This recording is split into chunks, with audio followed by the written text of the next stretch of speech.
সরাসরি দেখুন কংগ্রেসের প্রার্থী অধীর চৌধুরী ৮ নম্বর পৌরসভার ওয়ার্ডে নির্বাচনীয় একেবারে জনসভা। দেখুন তৃণমূলকে হুঙ্কার।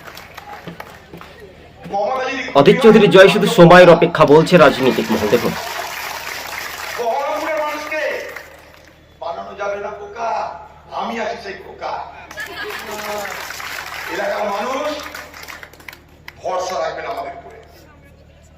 বহু মস্তানকে রিপেয়ার করে সাইজ করে বড় হয়েছে অধীর চৌধুরী। বহু মস্তান দেখেছে এই বহরমপুর শহরে, এই মুর্শিদাবাদ জেলায়। আমরা এমনি এমনি অধীর চৌধুরী হইনি, বহু মস্তানকে রিপেয়ার করে বড় হয়েছি। আবার রিপেয়ার করা শুরু হবে নির্বাচনের পর। এই বহরমপুর শহরকে সন্ত্রাস মুক্ত করতে হবে, ভয় মুক্ত করতে হবে, মস্তান মুক্ত করতে হবে।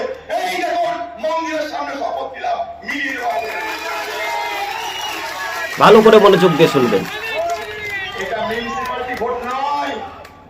পুলিশ আর মস্তান একসঙ্গে এলো আর মিলনীকে তাড়া করলো, এটা মিউনিসিপালিটির ভোট নয়। মুখে দেখেছেন আমার মুখে কিরকম কেন্দ্রীয় করে বেড়াচ্ছে, দেখতে পাচ্ছেন কেন্দ্রীয় চালিয়ে ধরে বেড়াচ্ছে কিনা, এখানে পুলিশ দৌড়াদৌড়ি করছে কিনা। মুখ দিয়েছি তাই ধরছে পুলিশ। এই পুলিশ মিউনিসিপালিটি ভোটে তৃণমূলের দালালি করে ভোট লুট করেছে, আর এই পুলিশ এখন আমার মুখে রাস্তায় আমার নিজেকে দৌড়াদৌড়ি করছে। এলাকার মানুষ মনে রাখবেন, বহরমপুরের মানুষের আজকে সব থেকে বড় দুর্বলতা কি জানেন? আমরা ভয় পেয়ে যাচ্ছি, আমরা ভীতু হয়ে যাচ্ছি, আমরা দুর্বল ভাবছি নিজেদেরকে। সেই সুযোগে অপরাধীরা, কাপুরুষরা, ক্রিমিনালরা, চোররা দাপিয়ে বেড়াচ্ছে বাজার। শহরের মা বোনদের ভয় দেখাচ্ছে দরজা করে। হ্যাঁ, ভয় দেখাচ্ছে। লক্ষ্মীর ভান্ডার কেড়ে নিব, পরে দেখে নিব। কি কে দেখবে রে? কে কাকে কি দেখবে? এই দেখা দেখি দিন শেষ করতে হবে মুর্শিদাবাদে। দেখা দেখি দিন বহরমপুরে সমাপ্ত করতে হবে। আগামী দিনে এই লড়াই করতে হবে। বহরমপুরের মানুষ, আপনারা কাপুরুষ নন, ভীতু নন, আপনারা ঐক্যবদ্ধ হন। খালি আমরা ঐক্যবদ্ধ নই, তাই তারা সুযোগ পাচ্ছে।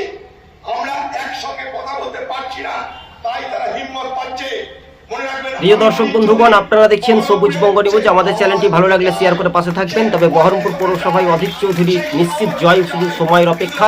তবে বিধানসভায় তৃণমূল ভয় পাচ্ছে, একেবারে তীব্র হুঙ্কার কংগ্রেসের প্রার্থী অধীর রঞ্জন চৌধুরী। তবে মুর্শিদাবাদ থেকে তৃণমূল একেবারে বিদায়ের ঘণ্টা বেজে যাবে, শুধু সময়ের অপেক্ষা। আজ এই পর্যন্ত আমাদের প্রতিবেদন। সবুজ বঙ্গ নিউজ চ্যানেলটি ভালো লাগলে শেয়ার করে পাশে থাকবেন। তবে তৃণমূলের দুর্নীতির বিরুদ্ধে বাংলার